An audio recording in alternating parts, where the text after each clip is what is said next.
Nesse momento veio a palavra do Senhor ao Dr. Vanderlei, que vai falar a nossa igreja nesse momento. Dr. Vanderlei já é de casa, né? Só falta a nossa secretária pedir a transferência dele para cá. Então, o Senhor seja contigo, seja tu uma bênção nessa hora, em nome de Jesus.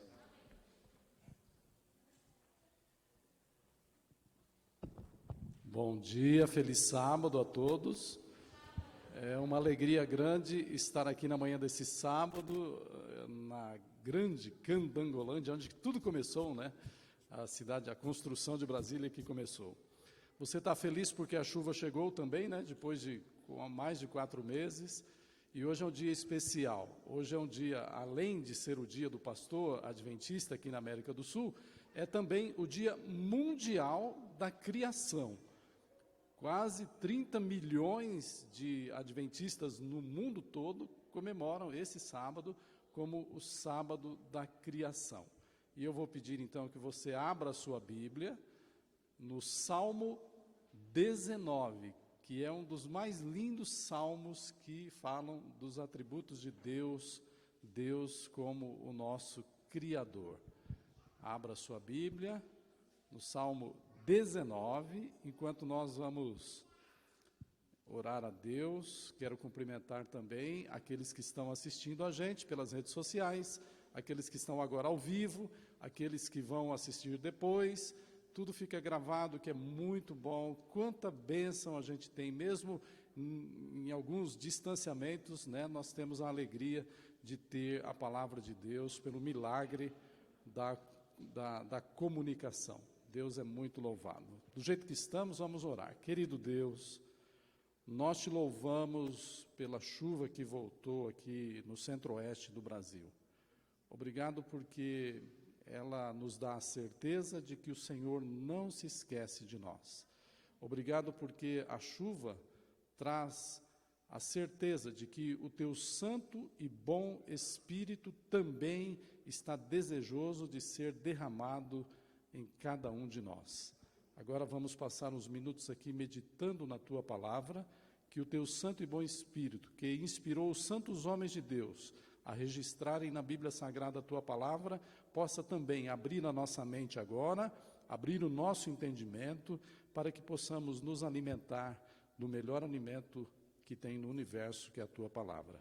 É o que eu te peço em nome de Jesus. Amém.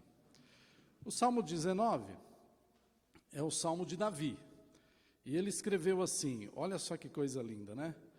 Os céus proclamam a glória de Deus, e o firmamento anuncia as obras das suas mãos. Davi, ele era criacionista, né? Davi, ele acreditava. Aliás, em toda a Bíblia, né, há uma pressuposição, pressupõe-se que as pessoas acreditam que Deus é o Deus criador. Deus, todas as coisas vieram da mão de Deus. Deus não dependeu de matéria pré-existente para criar. Então, Davi, ele diz que, quando ele olhava para o céu, e eu fico imaginando aqui Davi, né, aquele jovem, que a gente vive numa região que tem um clima desértico, que tem um céu lindo, maravilhoso. Brasília tem o que o pessoal diz, o céu mais bonito do Brasil, porque a falta de umidade do ar, ela faz com que você consiga ver o céu, as estrelas, de uma maneira mais límpida. E Davi também, quando ele cuidava das ovelhas, às vezes à noite ele ficava olhando o céu e ele ficava impressionado. Que Deus maravilhoso, né? Os céus proclamando a glória de Deus, o firmamento anunciando as obras das mãos de Deus. E ele diz aqui no verso 2, um dia discursa a outro dia, e uma noite revela conhecimento a outra noite. Não há linguagem, nem há palavras, e deles não se ouve nenhum som. No entanto, por toda a terra se faz ouvir a sua voz, e as suas palavras até aos confins do mundo. Que Deus maravilhoso é esse, né? Não se ouve nenhum som. Você imaginou, quando levanta o avião, hoje de manhã, quando nós chegamos aqui na igreja, né? Estava uma fila de avião passando aqui em cima, né? Porque o vento estava para lá e os aviões, eles sobem sempre, necessariamente, obrigatoriamente, contra o vento. Os aviões, eles utilizam a adversidade a seu favor. Então, o vento estava para lá e os aviões estavam subindo aqui em cima da igreja de Candangolândia, que eles aproveitam que o vento está batendo contra para subir.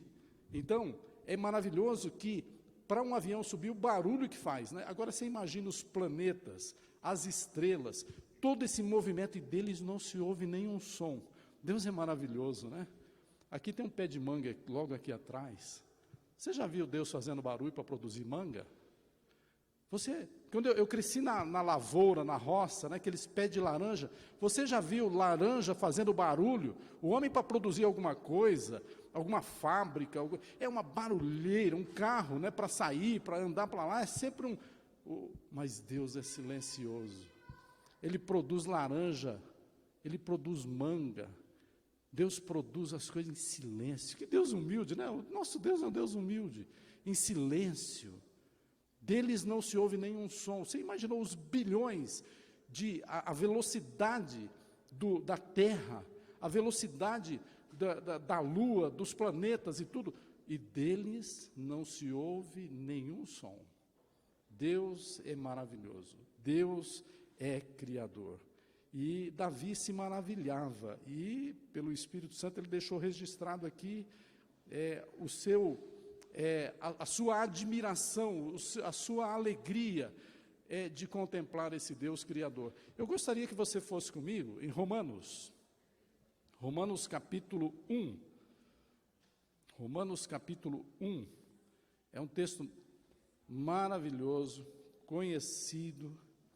Agora já é outro grande homem da Bíblia que escreve, já é o apóstolo Paulo.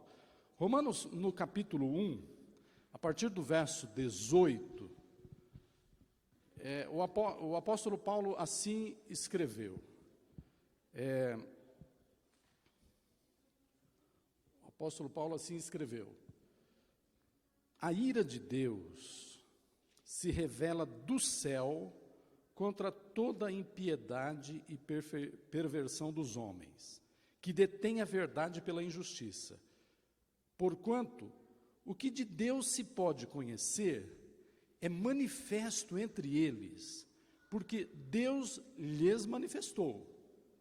Porque os atributos invisíveis de Deus, assim o seu poder, como também a sua própria divindade, claramente se reconhecem desde o princípio do mundo, sendo percebidos por meio das coisas que foram criadas. É interessante, né? Você sabia que lá no céu você vai encontrar pessoas que nunca leram a Bíblia?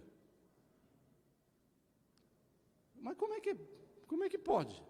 Você vai encontrar índios que viveram na floresta sem nunca ter contato com outros homens e com outras civilizações ou com a palavra de Deus, mas que conheceram Deus por meio das obras criadas.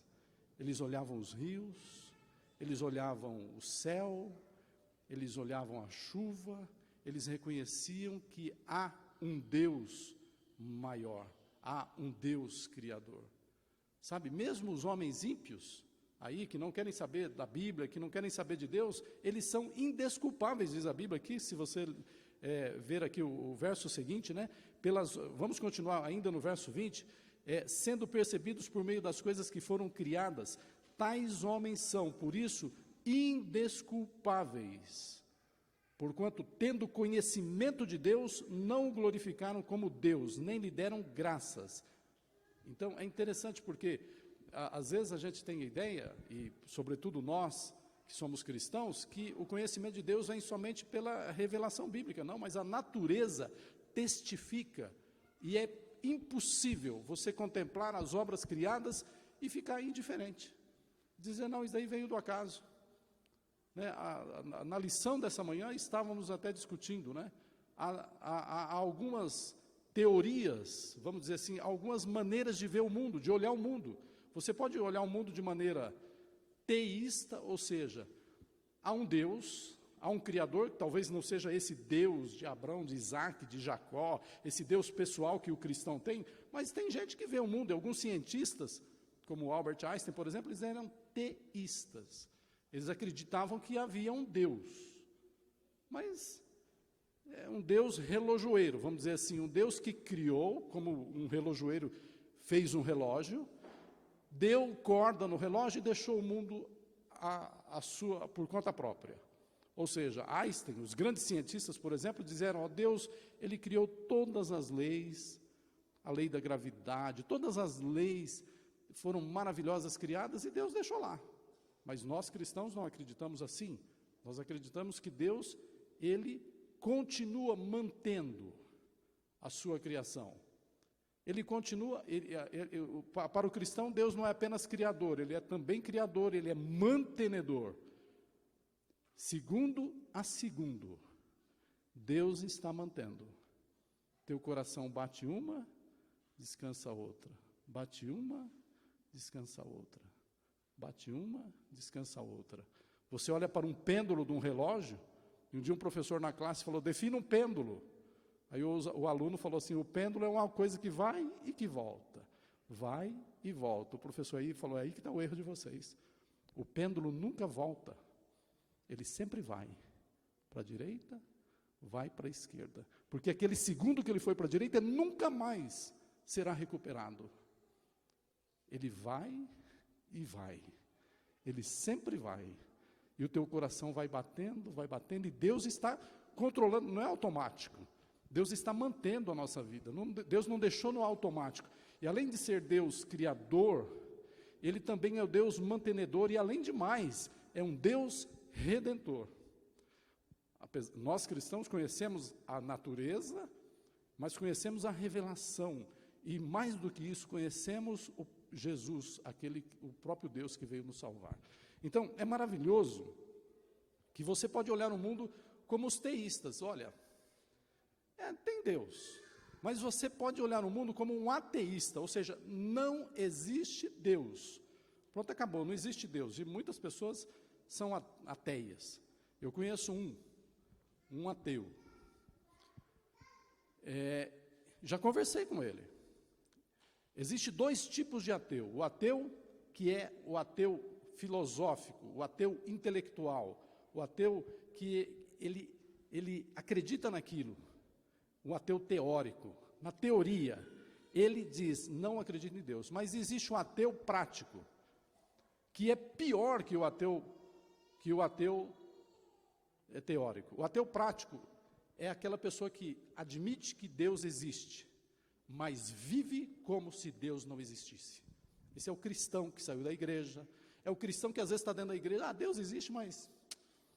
Esse é o pior ateu, é o ateu prático. Ele sabe que Deus existe, ele sabe que Deus criou, ele sabe que haverá juízo, mas vive como se fosse um ateu. É o pior ateu. Agora vá comigo em Gênesis, no capítulo 1, e você vê a maravilha, né? A maravilha da criação. Como a Bíblia é maravilhosa, e como nós, além de conhecermos a natureza e nos maravilharmos diante da natureza, e a natureza é algo impressionante. Alguém mencionou hoje, né, acho que o Sandro, né, as cataratas, né, quem já foi nas cataratas. O que é uma catarata? É um rio normal. Eu já vivi na Amazônia há muitos anos e vivia em cima, vivendo de Belém a Manaus, é quase 2 horas de Boeing. Você vai em cima da floresta e vários rios. O rio Amazonas, sabe quanto dá o rio Amazonas num pedaço lá? De uma margem a outra, 56 quilômetros, senhores. 56 quilômetros. É um rio. Todo mundo de a sua canoinha, todo mundo, né? O André conhece a Amazônia, a Adra trabalha muito na Amazônia. Mas o que é a catarata? É um rio, mas só que tem uma montanha, ele caiu lá embaixo, mas aquilo dá uma impressão na gente, né? Você fica impressionado com aquela água. Deus olha para o ser humano e ri, né? Fala, Deus fala, eu crio as coisas. Então, a gente se maravilha quando há algo fora do comum, né? O comum é um rio normal, mas olha que ele cai assim, faz todo aquele barulho, aquela impressão. Mas, olha só o que diz a Bíblia no primeiro verso. Diz assim, no princípio, criou Deus os céus e a terra. Ponto. Esse é talvez o mais importante, se é que existe um versículo da Bíblia mais importante que outro, mas é maravilhoso, porque é um golpe fatal no ateísmo. É um golpe fatal no politeísmo, ou seja, vários deuses. Não, Deus criou, Ele criou. É um golpe fatal no panteísmo, ou seja, Deus está em todo lugar, isso daqui é Deus, a madeira é Deus, a árvore é Deus. O panteísmo pensa assim, não. Deus, no princípio, Deus, criou Deus, os céus e a terra. É um ataque ao humanismo, que coloca o homem no centro. Não, Deus está no centro. É um ataque ao terraplanismo, vamos dizer assim, que as pessoas, a terra está no centro. Não, Deus está no centro. Deus é maravilhoso, porque Deus é criador. Então, nesse dia, nesse sábado, onde a igreja mundial, onde todos os adventistas do mundo estão celebrando e se alegrando, porque tem onde buscar. Se Deus criou todas as coisas, então, por que nós temos tantas preocupações? Por que nós sofremos tanto? Gostaria que você fosse comigo no livro de Jó. Jó era criacionista. Como todos os grandes homens da Bíblia, eles acreditavam e tinham um relacionamento com Deus tão grande, que se você for em Jó, no capítulo 13,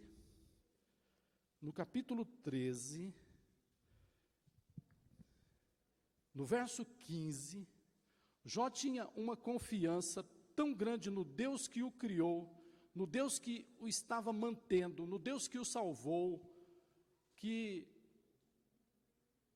a dificuldade, a dor, a doença, a perda financeira, nada disso tinha valor para ele, porque ele acreditava em Deus. Ele diz aqui, ainda que ele me mate, continuarei tendo esperança, contudo defenderei o meu procedimento. Então, Jó, ele, no meio da dor, da dificuldade, alguém disse, Jó perdeu tudo. Jó não perdeu tudo, porque o tudo de Jó era Deus. Ele falou, eu não perdi nada. Falou, Jó, você perdeu tudo. Ele falou, não perdi nada, o meu tudo é Deus. A própria esposa chegou para ele, abandona esse seu Deus e morre. Porque o foco estava nas coisas, o foco estava no poder, o foco estava... Mas Jó disse, eu vim nu, e nu voltarei. Você pode perguntar, eu não sei, aqui no núcleo, na Candangolândia, se tem um funerário, vai na funerária lá e pergunta para o dono da funerária se quem morre leva alguma coisa. Não leva nada. E nesses tempos de pandemia, em que cada um de nós está sofrendo, nossas famílias estão sofrendo, amigos nossos, eu tive amigos, tive conhecidos que perderam a vida. A gente sabe como que a vida é tão frágil. Nós estamos vendo a fragilidade da vida com uma certeza muito grande. E Jó, ele questionou a Deus, mesmo em meio às dificuldades. Talvez alguém esteja me vendo aqui pela internet, talvez aí na sua casa, ou talvez aqui mesmo na igreja, você esteja sofrendo, porque o grande sofrimento das pessoas hoje seja o psicológico, né? Porque é muita notícia ruim, é muita dor, é muito sofrimento, é muita falta de esperança, a gente não sabe como vai fazer, são milhões de pessoas que perderam o emprego, milhões de pessoas que estão ao nosso redor sofrendo, assim como Jó, sofreram, questionaram a Deus.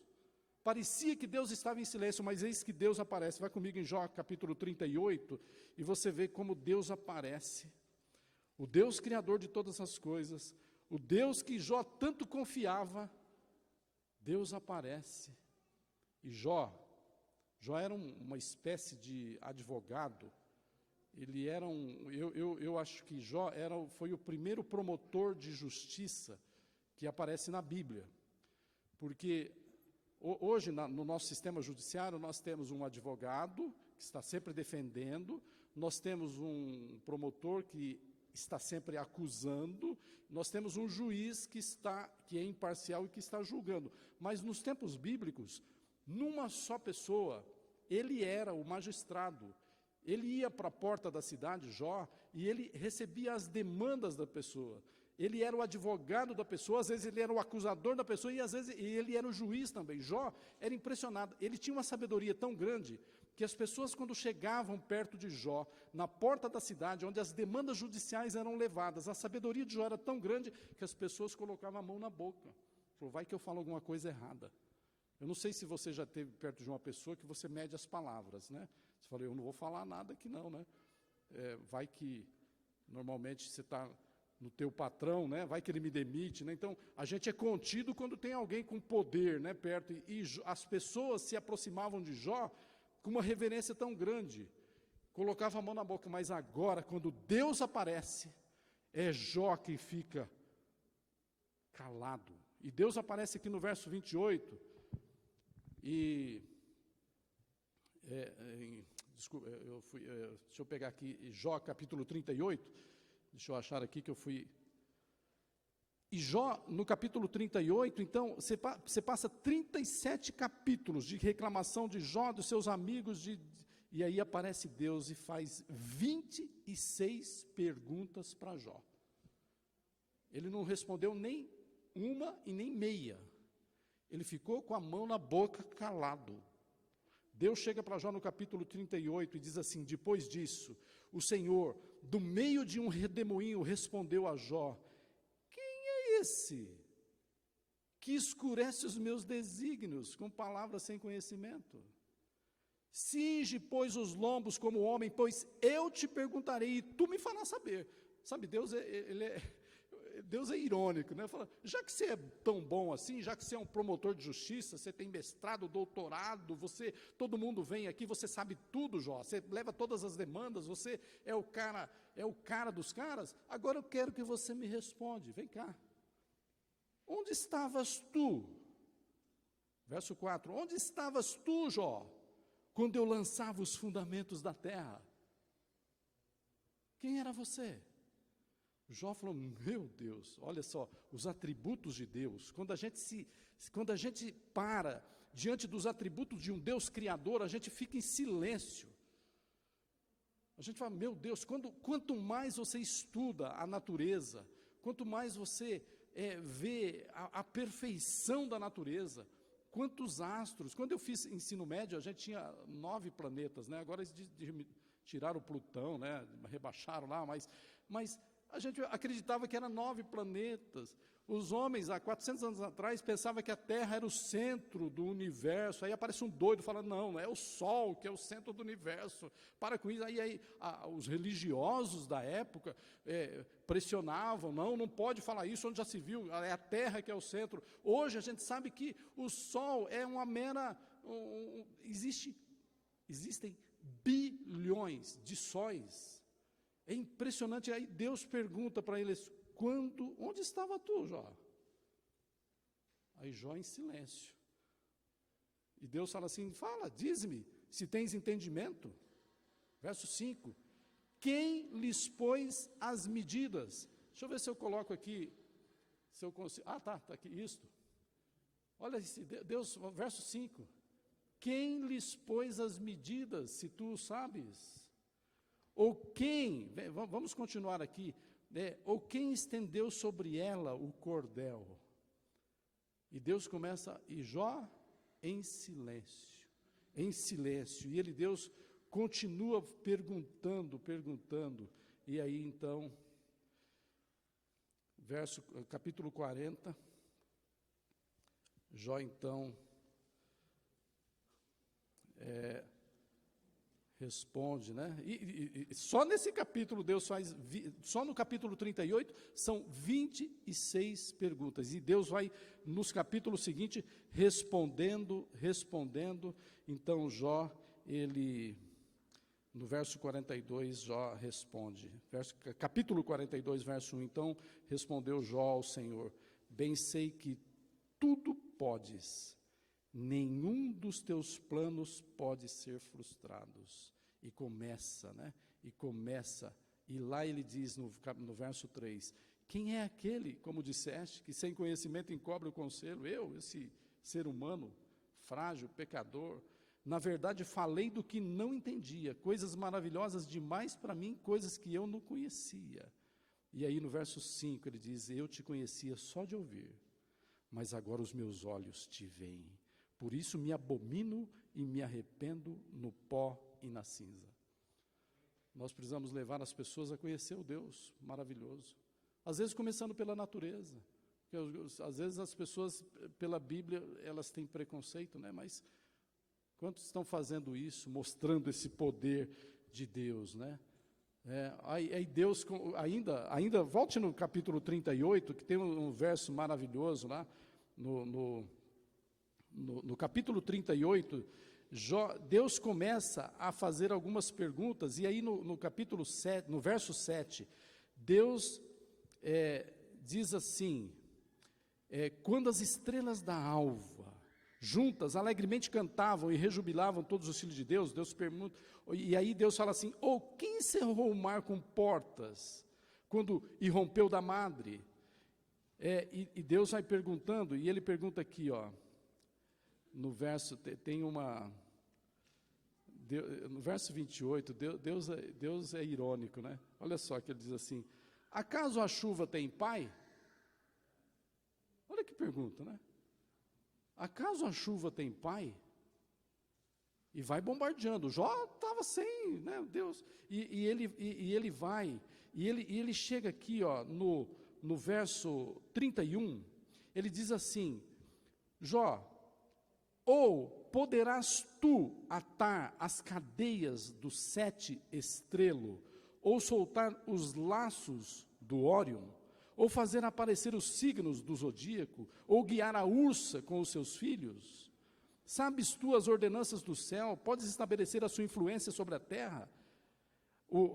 Nós, hoje, a ciência tem pesquisado, né, o que Deus fez, soltar, Deus menciona ali Órion, né?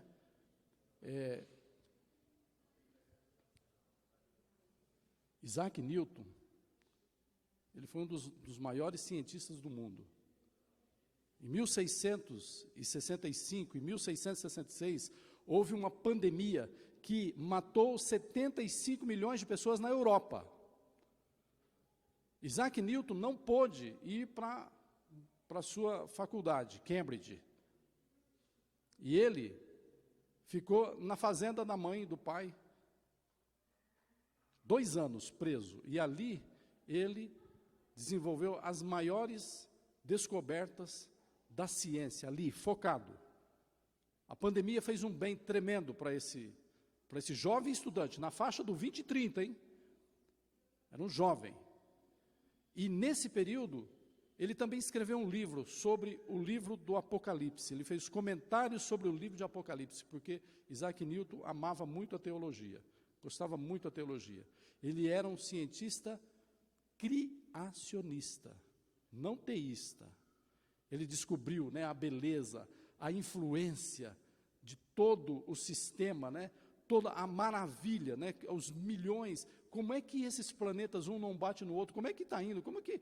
E Deus, ele bombardeia Jó perguntando sobre isso, né? E ele escreveu assim, Isaac Newton, esse belíssimo sistema, composto pelo Sol, os planetas e os cometas, não poderia menos do que ter sido criado pelo conselho e domínio de uma entidade poderosa e inteligente. O Deus Supremo é um ser eterno, infinito e absolutamente perfeito. Amém? Isso é um cientista que está dizendo, né? Uma das maiores inteligências que já viveram nesse mundo. Ele era um cara meio esquisito, lá um professor meio assim, mas quando você estuda a vida de Isaac Newton, né? Deus é perfeito. Perfeito é uma coisa que não precisa nenhum retoque.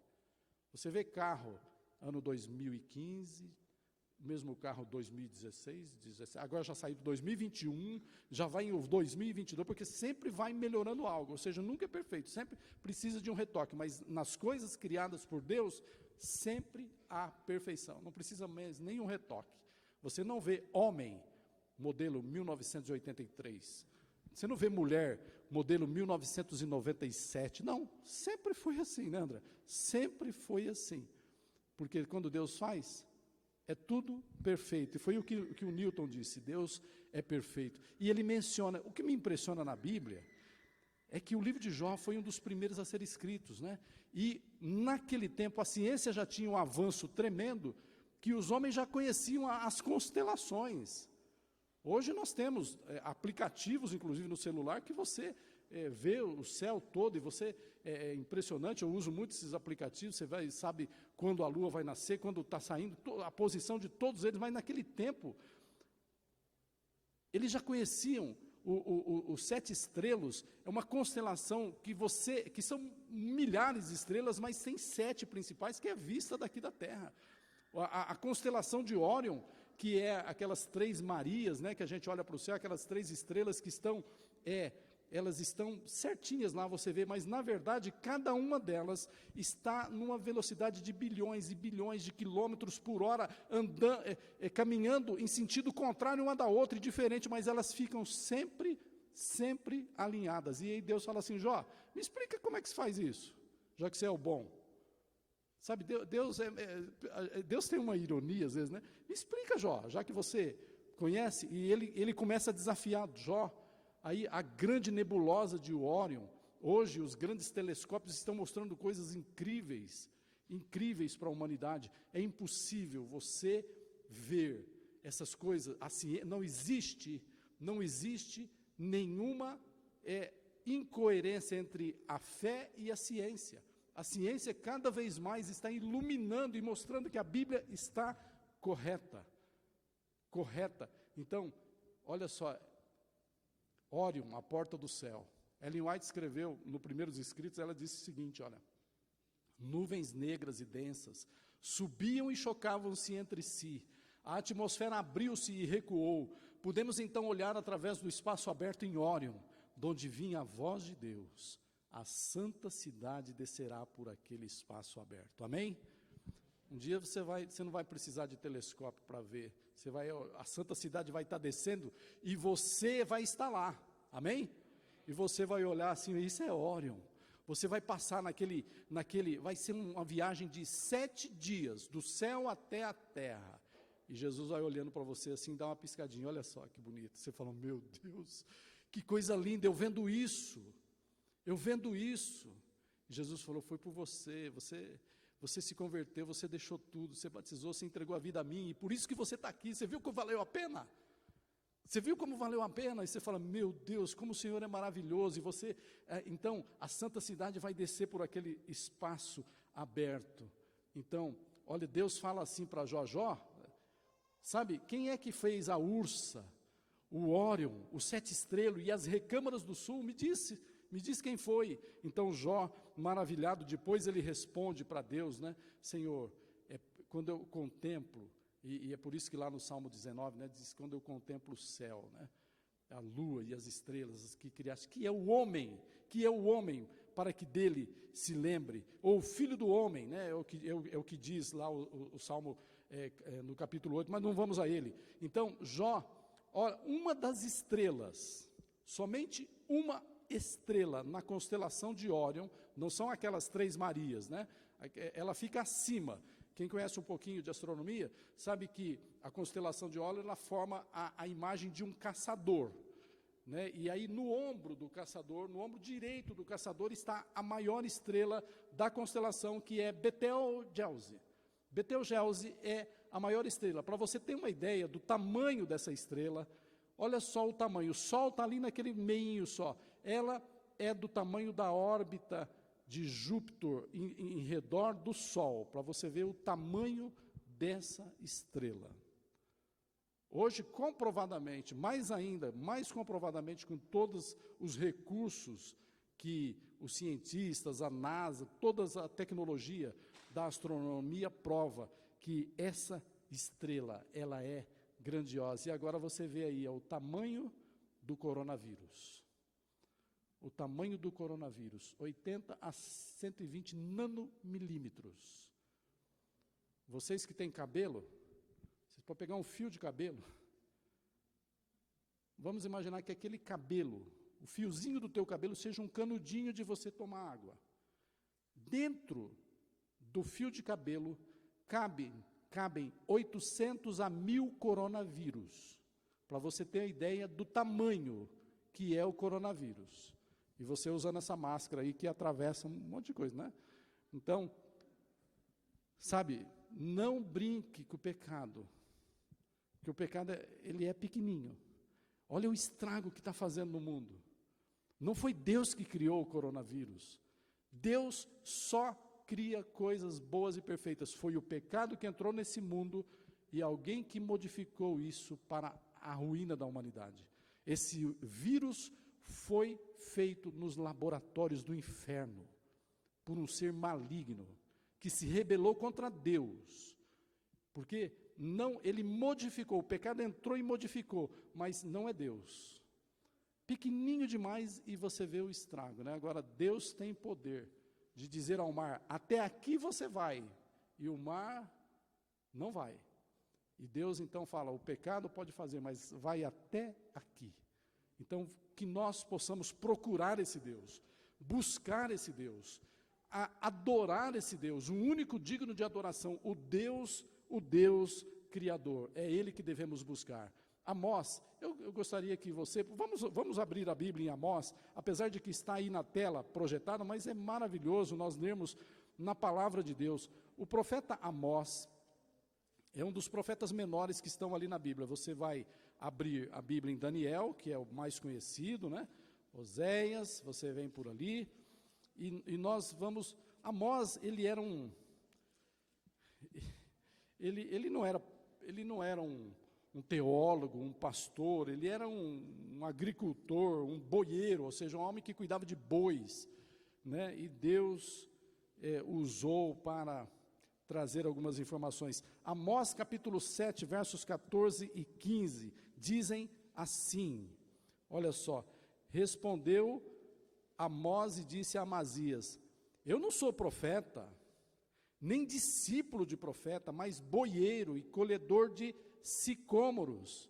E diz aqui, ó, mas o Senhor me tirou de após o gado, e o Senhor me disse, vai e profetiza ao meu povo. E ele continua dizendo, se você voltar um pouquinho aqui, no capítulo 5, olha o que Amós diz, olha o que é capítulo 5, verso 4, em diante, diz assim, pois assim diz o Senhor à casa de Israel, buscai-me e vivei, porém não busqueis a Betel, nem venhais a Gilgal, nem passais a Berseba, porque Gilgal certamente será levada cativa e Betel será desfeita em nada.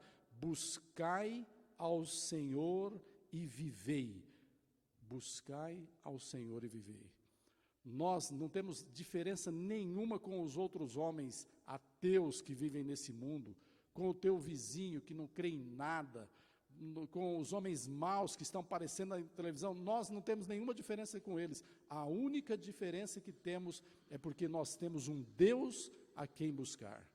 As nossas dificuldades, os problemas, as dores que afligem o nosso coração, as dores físicas, as dores emocionais, as dores espirituais, nós temos onde buscar a solução, que é buscar em Deus. Buscai-me e vivei. Buscai-me e vivei. Compare o tamanho da estrela Betelgeuse com esse vírus, que para Deus não é nada. Deus, um sopro mata ele acaba com tudo. Buscai-me e vivei. E olha o que diz ainda, né? O Senhor, verso 8, 5, verso 8, procurai. Olha só o que diz aqui, procurai o que faz o sete estrelo e o Órion, e torna densa treva em manhã, e muda o dia em noite, o que chama as águas do mar e as derrama sobre a terra. Senhor é o meu nome. Que eu e você possamos buscar a Deus. Nós não viemos por acaso. Nós não estamos, nenhum de nós está aqui por acaso. Ninguém foi um erro de Deus. Deus tem um propósito ao nos criar. O pecado entrou nesse mundo, mas Deus não foi pego de surpresa. Deus preparou uma saída. Ao homem que pecou, Deus já deu o Salvador. Que eu e você possamos, nesse dia, em que o mundo adventista, em todo o planeta para adorar o Deus Criador, nós possamos agradecer a Deus, porque temos um Deus em quem podemos confiar. Temos um Deus em quem podemos buscar a solução para nossos problemas. Nós vamos cantar agora, eu quero chamar aqui a Anne e o André, e nós vamos cantar em louvor a esse Deus. E enquanto estivermos cantando, eu gostaria que você falasse: Senhor, que alegria. Eu creio que o Senhor criou todas as coisas. E no final nós vamos orar em agradecimento a esse Deus maravilhoso que nos criou, que nos fez, porque dele somos ovelhas do seu pastoreio. Eu convido a igreja a ficar de pé. A música que nós vamos cantar é Tudo por Ele.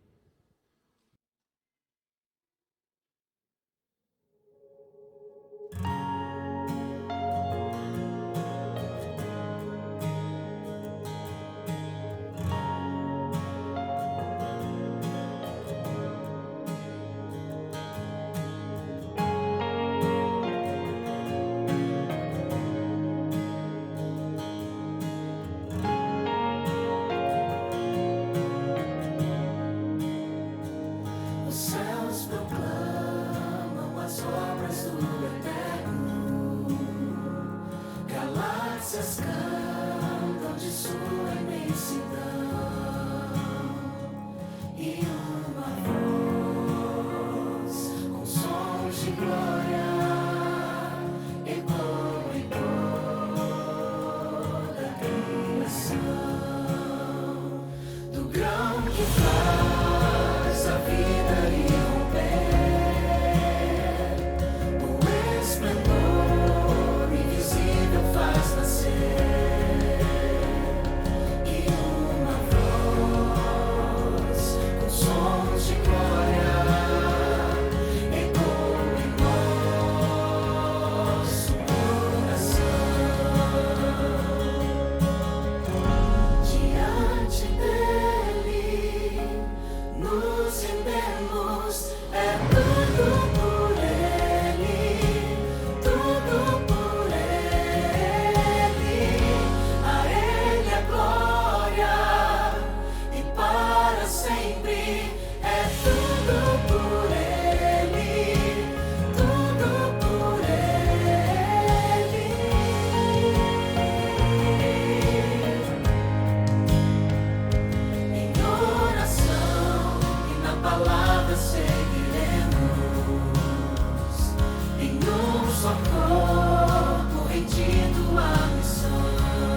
de Deus, nós te louvamos porque o Senhor criou todas as coisas.